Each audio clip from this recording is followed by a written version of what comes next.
Okay, all right. Well, I apologize again. Frankly, it's we've had so much documentation that we are taking forever to copy it. So I will, and there's stuff that you'll be getting within the next 15 minutes. There's CDs full of information. They all have the CDs? Okay.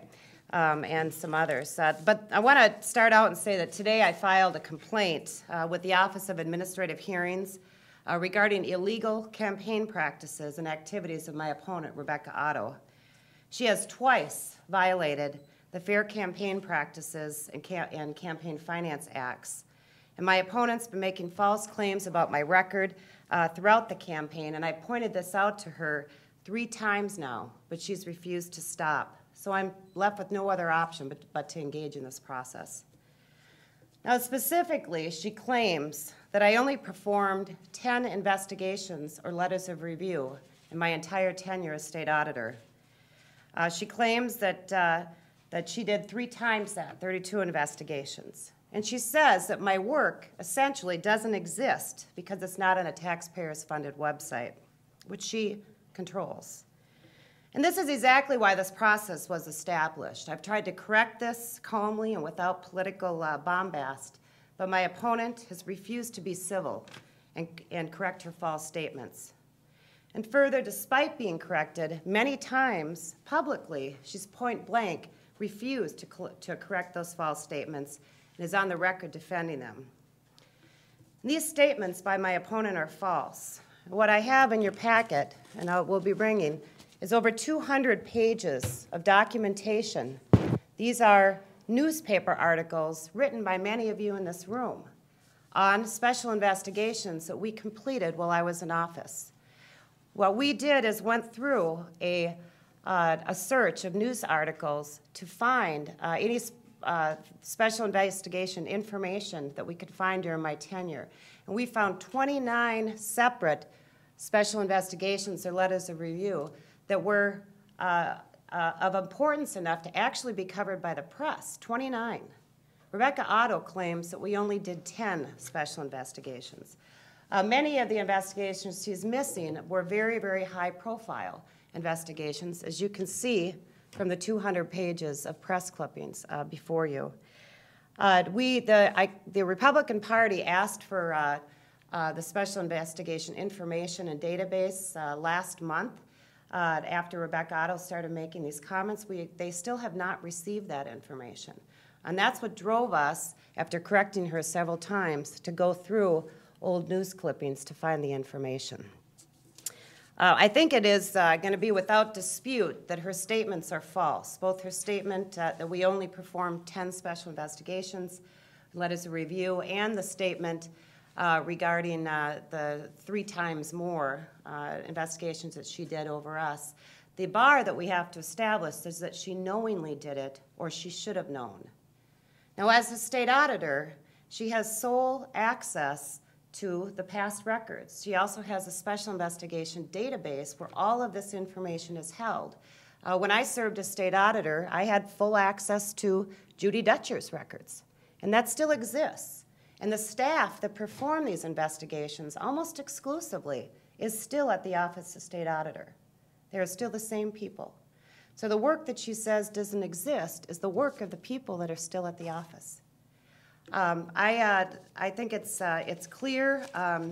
The other issue I want to really point out is Rebecca Otto has full control over the state auditor's website. And you can see there's in your attachments, I think it's attachment C or D, where she's made lots of changes to the website, including completely revamping it, which she has full authority to do. You can also see that she's deleted press releases, all the e-updates, etc., during my tenure as auditor, which again, she has full right to do, but she doesn't have the right to say that it never existed in the first place. And that's exactly what she's doing in the case of special investigations. Now, this is an important issue because this is one of the main points or arguments that she's making in her campaign. She's trying to state that she has been productive, or 3 times more productive than we have. And she's pointing very specifically to a website that she controls. in county numbers, and they're absolutely inaccurate, and she knows that. So this is of high importance, and due to the fact that the election is less than 6 weeks away, we don't expect Auditor Otto to release the information that the Republican Party has asked for. I did have no other option but to file this complaint. It will be expedited, I believe, and it will be dealt with within about 10 days. So I want to take some questions. And I know there's... Can you say where she's making this claim? She's made the claim in, I think it's in B. She has made this claim 8 times that we have found since July. It's in her literature, her paid campaign literature. She made the claim at a Coalition of Greater Minnesota Cities forum where I corrected her. I said she was wrong. That's on tape. That's on your CDs. She has made the claim in several newspaper articles, which she has then turned around and posted to her own website, which makes those also campaign materials off of her website. All of those are in your documents. I believe that they are, I think they're in packet B. How extensive has her scrubbing of the website been regarding you and your tenure? It's specifically in regards to the investigations or my tenure period. There are no press releases from my tenure. There are no e-updates from my tenure. She still has some of the reports and studies that we did. She hasn't scrubbed that. Some of the special investigations are there. Now, I want to point out that we didn't post all the special investigations either, or we would post them and take them down. And you can see that in, I think it's D of the documents, where we actually are on our own, posted things and took them down. We only left things up there that we, for long periods of time, that we thought were of importance. But they exist, and she knows they exist. This is her office. She has full control over the documents, the records, the database. She knows what work we did. Is there any reason to believe she's done more than scrub the website? Has she gotten rid of any of the documents that you're aware of? I absolutely hope not, because if she did, that is illegal. You cannot get rid of documents for a certain period of time. You have to hold on to them and store them. I have no reason to believe that she's done that. We would find out if she would actually release the documents that we've asked for. And by the way, releasing the database would take about an hour of time to actually get that done. Some of the data requests that have come back have been less than an hour that was billed. And if you recall, back in June, she complained that it would take months and months and huge staff time, and that's not been what's happened. But we've had delay after delay, and in this case, this is simply printing something off. We're not asking for any sort of private data. We have asked for the numbers of investigations opened, the numbers closed, and the numbers still open during my term and during her term, and the names of those that have been, that are public, that have been essentially closed. They're done. That's all we've asked for, and it's right in an Excel spreadsheet. Does the Office of Administrative Hearings have to accept your complaint? And then... They do. They have, I believe, since this is election season, I think it will happen by tomorrow is my guess, or Monday at the latest. The first bar is to accept the complaint. I think it's whether if the allegations are true, that it would be a complaint. We have no doubt that that will occur. And I believe that the hearing itself will probably be expedited too. It would be probably within a week. We have provided extensive documentation on this claim. The basis to begin is, did Pat Anderson do more than 10 special investigations? Everyone in this room knows that we did more than 10 special investigations or letters of review. They're combined in her totals. There's 28 right here. You guys have covered me, many of you, and you know that that's not true. The secondary basis is, did she distribute? Absolutely she did, and that's in the complaint.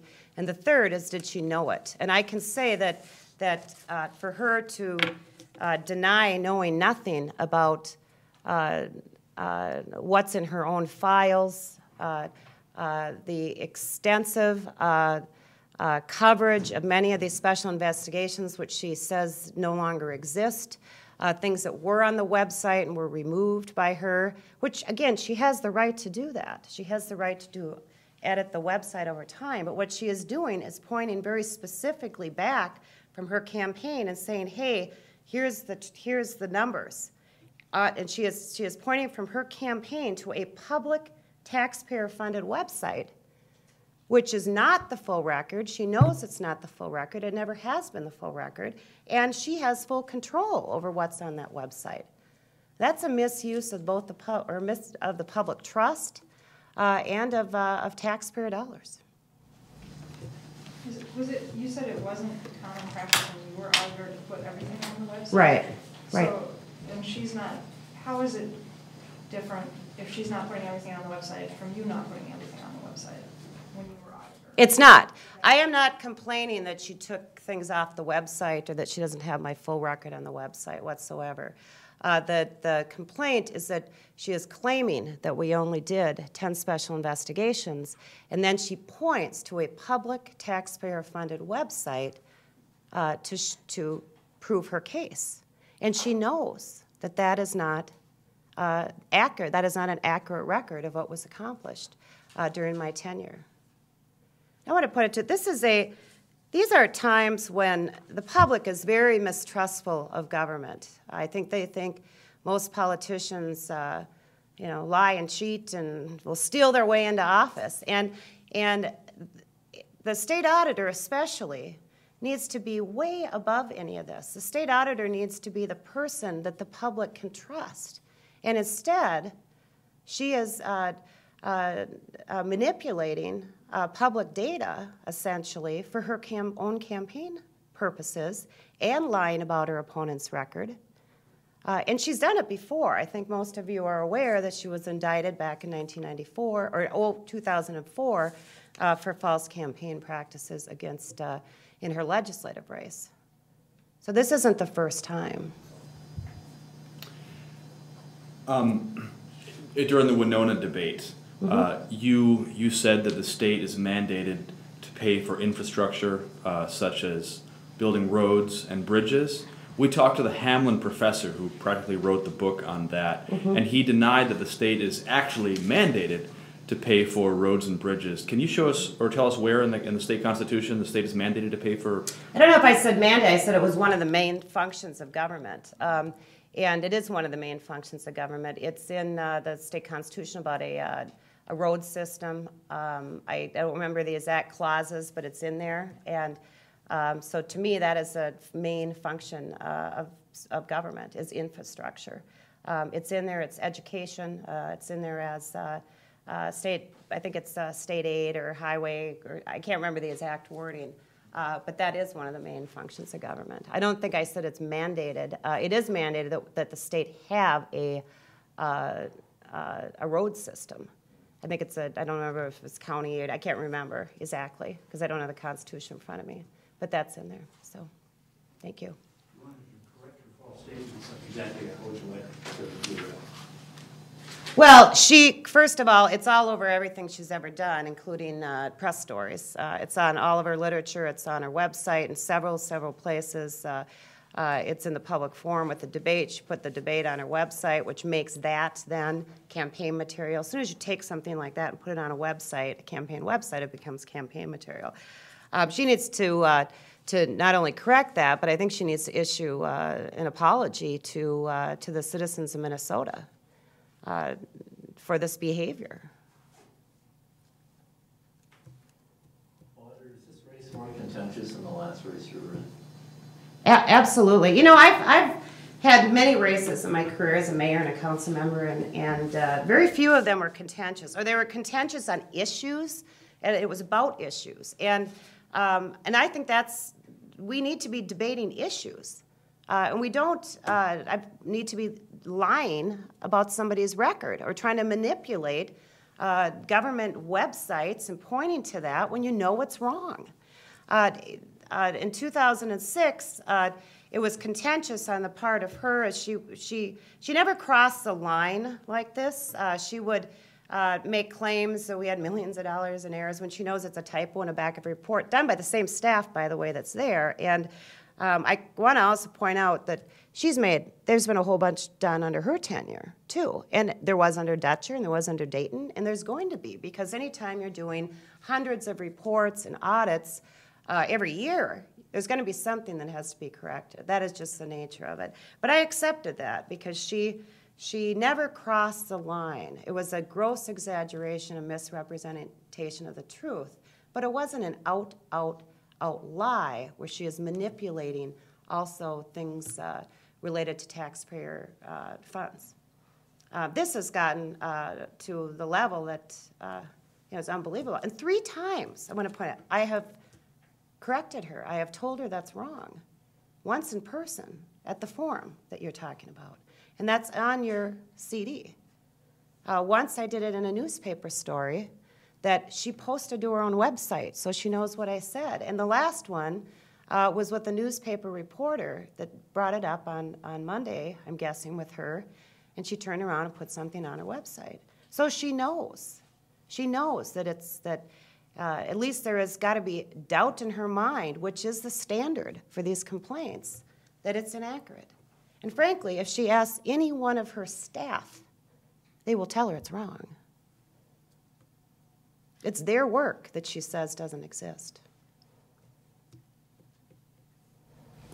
These are some of the, attachment A has a list of them. Some of the things she says that don't exist are things like the Minneapolis superintendent, all the reviews that we did on the superintendent funds, the issue with David Dill. She was a rep at that time. She was in the legislature during that year that we investigated Representative David Dill. It was a big deal. It was during an election year, and we found no wrongdoing on his part. That is completely missing. I don't have the whole issue about the review and investigation of the Minneapolis Ryback and the 3 council members in the newsletters. If you remember that whole thing that most of you covered, that's gone. And that was on the website, and that's one that's missing off the website. So there are numerous examples of things that you couldn't have possibly missed unless you were living in Florida at the time. Do you know what the Office of Administrative Hearings could do if they found her in violation? There's a matrix of sort of punishments, I guess, out there, and the highest level is willful violation, multiple violations. This is multiple. There are 2 here. A history of it. Now, she was indicted in 2004 for the same thing, but that was ultimately thrown out, as you know, because they couldn't prove, I think, that she did it willfully. She said she didn't know. But that was in the Matt Dean campaign. That is the highest level. The fine is, I think, $2,500, and they send it to a county attorney. So it's everything from a small fine and not going to the county attorney to I think $2,500, and it's being sent to the county attorney. It is a misdemeanor. If you are found guilty, it is a misdemeanor, no matter what the level is. Do you guys have any more debates scheduled? We have an almanac thing for like 10 minutes tomorrow night. It's very short. And we have our KSTP debate is, I think it's in mid-October. Mike, do you know the date? Or Chris? Yeah, it's about mid-October, I think. I'm sure this will come up tomorrow night, though. Might be an interesting almanac. So, behind Bill there is, Chris, if you can hold them up. This is copies for you of this. This is the 200-plus pages of news clips out there, just simply showing that there are 28 special investigations that made it all the way to the news level. I want to point out of the 10 that she says that we did, 2 of them, there's no news clips on them. So there are many, many more that we couldn't find news clips, or maybe never made the news to begin with. So we suspect, I talked to my former general counsel yesterday, and just to kind of get her complete recollection of the database, which of course she had and controlled. And we handed all this over to Otto and her general counsel, and she said there were probably 100 investigations maybe done during the tenure, which is about what I remembered. Maybe half of them were just dismissed because there weren't any findings.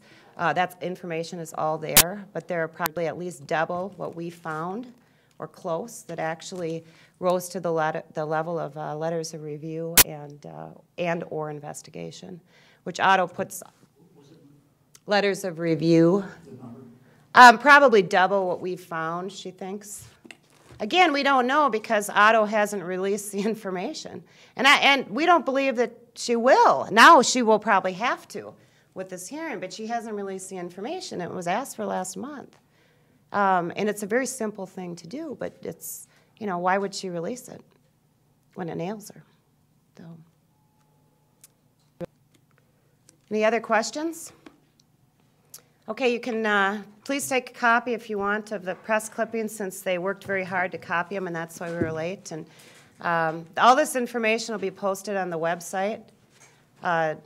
Is it up in an hour? Half an hour. It'll be up there in a half an hour. But your CDs include this 200 pages plus all of the different A, B, C, D, and the original complaint. So it includes all of that electronically. So thank you. Thanks.